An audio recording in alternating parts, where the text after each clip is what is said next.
Nicolas Sarkozy donc, est entré ce matin, il était 9 h environ dans le bureau des juges du pôle financier. Les dépenses de sa campagne de 2012 sont au cœur des interrogations. Que savait-il donc du dépassement, au bas mot dit-on, quelques 19 millions d'euros? Sur quoi, selon vous, peut ou va déboucher son audition? Bon, d'abord, il y a une réalité. Vous employez à juste titre le terme d'audition.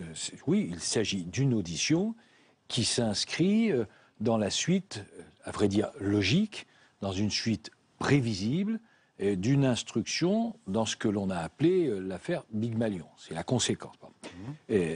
Nicolas Sarkozy, vous vous en souvenez, a constamment indiqué, sans d'ailleurs être à ce jour démenti à aucun moment, a toujours indiqué qu'il ne connaissait pas personnellement cette société. Il l'a toujours dit. Là, la question porte sur le dépassement des comptes. Troisième élément, à ce jour, son honnêteté et sa probité personnelle, vous l'avez observé, ne sont pas mises en cause. Donc je crois que, puisque vous me posez une question, je vais peut-être vous décevoir, encore que pourquoi vous décevoir, pourquoi je dis ça d'ailleurs, parce que c'est la stricte vérité, c'est que je crois qu'il faut laisser la procédure se poursuivre, que la justice fasse son travail, et c'est très bien. Bon, lui ne savait pas que sa campagne fut si inflationniste. Alors, qui était au courant et qui est responsable, selon vous?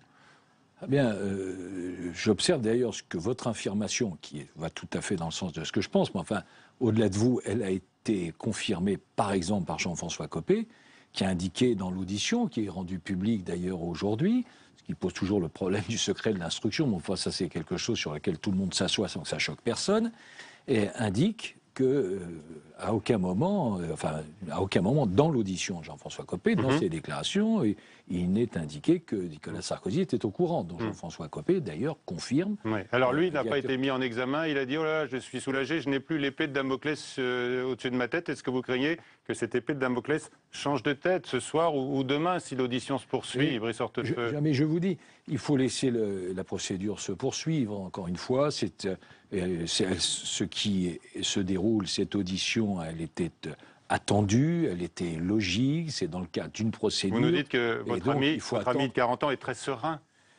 Oui, enfin, je ne l'ai pas eu aujourd'hui, mais enfin, il était ces jours derniers totalement serein et concentré sur la responsabilité qui est la sienne. Et vous êtes confiant ou inquiet quand même pour ce nouveau traquage judiciaire?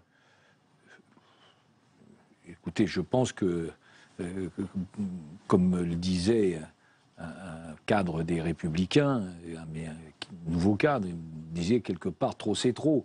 Écoutez, moi je ne dis pas d'autre chose que la justice fasse son travail. Trop c'est trop. Non, je ne dis pas ça, je dis c'est ce qui m'a été dit. Mais moi je vous dis que la justice fasse son travail, qu'elle le fasse sereinement et ce qu'elle décidera sera certainement bien décidé. C'est un délit de financement illégal que de dépasser les plafonds de campagne. Vous dites qu'il n'a pas été averti. Alors, dans le dossier, on dit que peut-être un expert comptable avait prévenu. Oui, mais vous savez, on ne va pas rentrer dans le détail de la comptabilité des campagnes électorales, parce que d'ailleurs moi-même, honnêtement, je n'y comprends pas toujours tout. Vous savez, dans les dépenses qui sont évoquées, si j'ai bien compris, il y a des dépenses de train, de meetings. Bon, de nombre de meetings, très honnêtement, il a fait à peu près, en gros, le même nombre de meetings que son principal concurrent, qui était François Hollande. Je crois que François Hollande indique 35-37 meetings, Nicolas Sarkozy en a indiqué 45-46, ou de cet ordre-là. Premier élément. Deuxième élément, il faut être un hyper spécialiste, un expert, pour savoir si telle dépense, par exemple de transport, de train, doit être imputée à la campagne, doit être imputée à la famille politique, s'il y a des dépenses globales qui ont aussi concerné les élections législatives. Bref, tout ceci est très compliqué. Ce qui est sûr, ce qui est certain, c'est que l'honnêteté et la probité de Nicolas Sarkozy ne sont à aucun moment mises en cause. Et cela ne me surprend pas. Il met également en avant dans son livre le fait qu'il était président de la République et candidat. Donc président de la République très accaparé, c'est une thèse que vous soutenez également. Bien, écoutez, en tout cas, vous n'avez pas le temps de s'occuper de ça. Je sais ce que j'ai vécu moi-même. J'étais candidat tête de liste aux élections européennes sur 3 régions, l'Auvergne, ma région, la région Centre, le Limousin. Il y a un budget de campagne, très honnêtement. Et moi, je ne me préoccupais pas des dépenses, je me préoccupais effectivement des recettes. Et à la fin de la campagne, j'ai réuni mon équipe, le trésorier, je lui ai dit ça va, il n'y a pas de souci, tu es sûr que tout est dans les clous, oui, oui, oui, oui. Et puis voilà, on paraphe un document. Très honnêtement, j'imagine que quand on est chef de l'État et candidat en même temps, ceci est démultiplié. La prolongation de l'état d'urgence, vous l'approuvez? Oui. Est-ce que vous demandez, par exemple, à certains de vos amis, par exemple au Sénat de droite aujourd'hui, d'aller plus vite dans la constitutionnalisation de l'état d'urgence avec la déchéance? Ma conviction, c'est que le Sénat a un rôle très important à jouer.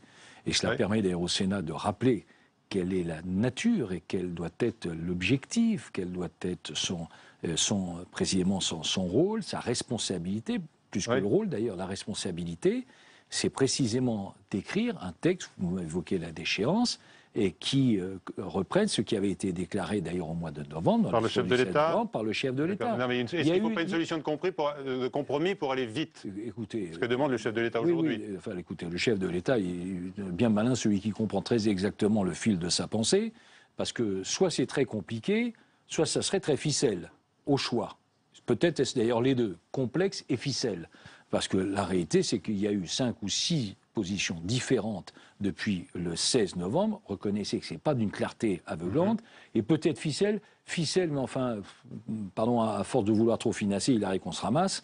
Et c'est que le chef de l'État peut-être voulait tendre un piège à l'opposition, moyennant quoi ça s'est refermé sur lui. Alors est-ce qu'il n'y a pas de ficelle? En tout cas, cela n'est pas très glorieux et ce n'est pas très cohérent. Mais il n'en demeure pas moins que oui, moi j'appartiens à ces parlementaires qui sommes favorables à la déchéance de nationalité, et ce n'est pas parce que c'est François Hollande qui l'a promue, ou qui l'a rappelée, ou qui l'a reprise, plus exactement, eh bien c'est pas parce que c'est lui qu'on doit automatiquement la condamner. Ce qui compte à un moment donné, c'est qu'est-ce qu'il faut faire pour être utile à la société. J'ai envie de vous dire à ficelle ennemi, le patron des sénateurs socialistes, Didier Guillaume, avertit aujourd'hui, les victimes des attentats ne peuvent pas être les otages de la primaire des Républicains. Et là, il a raison de viser donc ceux que vous évoquez là, sans citer ceux qui sont opposés, Alain Juppé, François Fillon. Non, ce sont des propos injurieux. Ce sont des propos injurieux parce que sur un sujet aussi grave, qui touche à l'intérêt général, qui concerne la protection de nos concitoyens, qui relève de la sécurité collective, le présenter ainsi et le réduire à des compétitions ou des émulations électorales, c'est indigne. Donc je dis, ce sont des propos injurieux. Les candidats à la primaire, ils ont comme préoccupation leur avenir dans cette campagne pour la primaire. Nicolas Sarkozy, sa responsabilité est totalement différente. Elle est 2 fois différente. La première, c'est qu'il pèse sur lui la responsabilité de notre famille politique. Je vous rappelle qu'il n'est pas là par le fruit du hasard. Ça peut déplaire, il n'est pas là par l'opération du Saint-Esprit, même si celui-ci peut aider. Il est là parce qu'il a été élu. Ce n'est pas une autoproclamation, il est là parce qu'il a été élu très largement, puisqu'il a été élu avec le double de voix de celui qui était son concurrent le plus direct. Le double, c'est vous dire comme le succès a été large. Et donc, il a sur ses épaules... Il va être candidat aux primaires. Et donc, sa responsabilité sur les épaules, c'est celle de l'ensemble de notre famille qui était fracturée. Et il a réussi. Il a mis autour de la table tous ceux qui voulaient la renverser. Mais c'est vrai donc ça, c'est le premier élément. Et deuxième élément concernant le projet. Oui, pardonnez-moi, il dit quelque chose qui me paraît de bon sens. C'est qu'une famille politique qui n'a pas un projet collectif, franchement, il faut qu'elle renonce. Donc lui, sa responsabilité, alors c'est peut-être pas son bénéfice personnel, mais certainement pour la cause collective. C'est de mettre sur la table un projet qui soit un projet collectif. Sa seule préoccupation, c'est le rassemblement. On peut se demander en même temps à quoi ça sert le parti quand il y a des primaires et que chacun fait son projet dans son coin et que Alain Juppé ne dit pas je vais aller piocher dans le corpus du parti ce qui a été préparé collectivement. Et ceux qui préfèrent avoir des démarches individuelles et personnelles, c'est leur droit. Mais c'est un choix du parti, c'est leur droit, c'est leur choix, c'est leur responsabilité. Nous, autour de Nicolas Sarkozy, nous avons une préoccupation collective. Et c'est vrai que nous voulons mettre sur la table un projet qui est un projet fort, et peut-être y reviendra-t-on, un projet fort, et ce projet fort, si des candidats veulent y rajouter des choses, qu'ils le fassent, s'ils veulent en retrancher, c'est naturellement leur droit, mais nous, autour de Nicolas Sarkozy, pardon de vous dire, c'est de ne pas penser aujourd'hui exclusivement à lui, mais de penser à l'intérêt collectif. Et je pense que ce week-end, c'est pour ça que je pense que c'était une réunion et une rencontre utile, je pense que ce week-end, ça en a été la démonstration. Et en même temps, c'est vrai qu'on a un peu l'impression qu'il est affaibli. On se dit, il y a des candidats aux primaires qui commencent à s'aligner, parce que là, on a plusieurs projets. On a un nouveau candidat depuis dimanche soir, Jean-François Copé. De nouveaux projets qui vont arriver. C'est difficile comme tâche. Est-ce que ce n'était pas une erreur de revenir à la tête du parti par cette case-là? Ouais, il y aurait beaucoup de choses à dire, pardon, parce que vous évoquez beaucoup de thèmes. Premièrement, oui, vous avez raison sur un point. La question de son retour, de son engagement à la tête de notre famille politique. C'est une vraie question. Je fais partie de ceux qui ont ardemment milité. Peut-être pas d'ailleurs dans l'intérêt personnel de Nicolas Sarkozy. Mais notre famille qui porte des valeurs, qui affiche des convictions, qui a des idées à défendre, était, pardon de le dire, en voie de déstructuration, peut-être même d'ailleurs de disparition. Et s'il ne s'était pas engagé, s'il n'avait pas reconstruit cette famille politique, sans doute serait-on aujourd'hui dans une toute autre hypothèse pour l'élection présidentielle. Donc pas de doute sur le retour 2015, en prenant la tête du parti. Bien sûr. 2015, ça a été l'année de la reconstruction et du rassemblement. Et 2016, ça doit être l'année de l'authenticité et de la clarté dans les choix. Eh bien, c'est précisément le chemin que nous empruntons aujourd'hui. Alors, deuxième point, si vous me le permettez, parce que vous dites, est-ce que tu n'as pas affaibli? Moi, je reviens sur ce point. Une question. Voilà Nicolas Sarkozy qui écrit un livre, dont on sait ce soir d'ailleurs, qu'il tangente les 135 000 exemplaires. C'est un énorme succès. D'ailleurs, regardez le traitement particulier qui est réservé à Nicolas Sarkozy, puisque c'est le seul auteur que je connaisse pour lequel on fait un sondage auprès des Français pour savoir s'ils voudraient l'acheter. Et là-dessus, 10% répondent oui. Il y en a certains, certainement pas vous. Ça promet des sacrées ventes. Mais oui, il y en a certains, mais pas vous, qui ont dit qu'il n'y a que 10%. C'est en fait considérable, c'est presque du jamais vu à ce point-là. Bon. Il a toujours été un bon vendeur de livres. Premier élément, il y a cela. Mais ça montre quoi? Ça prouve quoi? Ça prouve qu'il y a une attente et qu'il est aussi porteur d'espoir et que l'on attendait aussi sa part de vérité, parce que ce livre, c'est un exercice de vérité, c'est une démonstration aussi d'humilité. Beaucoup de regrets. Volonté de simplicité, peut-être trop, bien disent sûr. certains de ses amis, Mais pas vous. Il n'y a pas, non. Vous savez, le blabla que j'ai entendu dès les années 2012 sur le thème il faudrait qu'il fasse son bilan, son autocritique, le devoir d'inventaire. Et à l'époque, je disais, écoutez, s'il y en a un qui doit le faire, ça sera lui. Vous savez qu'il y a un mécanisme européen qui fait qu'on peut mettre des réfugiés un peu partout en Europe, dans tous les pays d'Europe. Et Angela Merkel en a reçu près d'1 million. François Hollande, visiblement, maintenant, serait contre ce mécanisme, en tout cas si on entend Manuel Valls. La politique française a changé en cette matière, alors qu'il était pour en septembre. Oui. Là, vous saluez peut-être l'action? Bon, d'abord, la Commission européenne, vous connaissez, vous êtes un spécialiste de ces questions, la Commission européenne avait annoncé qu'il y aurait 160 000 relocalisations, en quelque sorte. Vous savez combien il y en a eu sur les 160 000? Il y en a eu, il y a 8 jours, 561. Sur 160 000. 561. Il y a 8 jours. C'est peut-être un petit peu plus aujourd'hui, peut-être 600, donc, 650. Qu'est-ce que vous voulez dire du coup? Mais je veux dire que la Commission, que l'Europe là-dessus, ça ne marche pas. Bon. Deuxième élément, oui, vous avez raison. La politique française, c'est une politique de gribouille sur ce sujet. On n'y comprend strictement rien. C'est comme pour la déchéance de la nationalité. On a des affirmations d'un côté qui sont démenties le lendemain. Si aujourd'hui il y a un Français qui comprend quelle est la politique menée par notre gouvernement en matière d'immigration, il est très fort. En tout cas, il faut le faire venir, il faut l'inviter, il faut le François Hollande est un petit peu évolué sur cette question. Enfin, il faut faire beaucoup de choses parce que c'est rigoureusement incompréhensible. Oui, sur la répartition des migrants, est-ce que vous êtes contre, comme Manuel Valls, donc d'un système permanent de répartition, comme le veut l'Europe? Je dis une chose simple, c'est que concernant notre pays, bien sûr, il faut lutter contre les filières, premier élément. Deuxième élément, bien sûr, il faut lutter contre l'immigration clandestine. Je vous rappelle qu'à l'échelon européen, l'année dernière, enfin le dernier chiffre connu, c'est 2014, donc c'est une autre dimension, il y a eu 460 000 décisions de reconduite. 421 000 décisions de reconduite. Il y en a 160 000 seulement qui ont été appliquées. Donc, première, pour la politique française, parce que la politique française, c'est aussi la politique européenne. Donc, un, lutter contre les filières. Deux, bien sûr, lutter contre l'immigration illégale. On ne vient pas en Europe et on ne vient pas en France si on n'y est pas autorisé. Si on vient sans y être autorisé, on a vocation à être reconduit dans son pays d'origine. A fortiori, quand ce ne sont pas des vrais demandeurs d'asile, le vice-président de la Commission européenne, ce n'est pas moi, à donner ces éléments.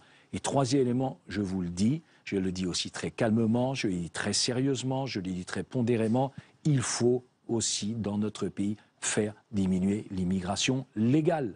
Nous ne sommes pas l'Allemagne. L'Allemagne a un taux de natalité qui est de 1,37, c'est-à-dire que le renouvellement des générations n'est pas assuré. L'Allemagne va avoir une pénurie d'emplois avant 2020 qui touchera 1 800 000 postes. Ce n'est pas le cas dans notre pays. Donc les besoins de l'Allemagne ne sont pas les mêmes. Tout ceci pour dire quoi? C'est qu'à titre personnel, en matière de construction européenne, je ne suis pas pour que le système qui permet à un étranger arrivant sur un pays européen puisse se promener dans toute l'Europe sous prétexte qu'il a eu un visa.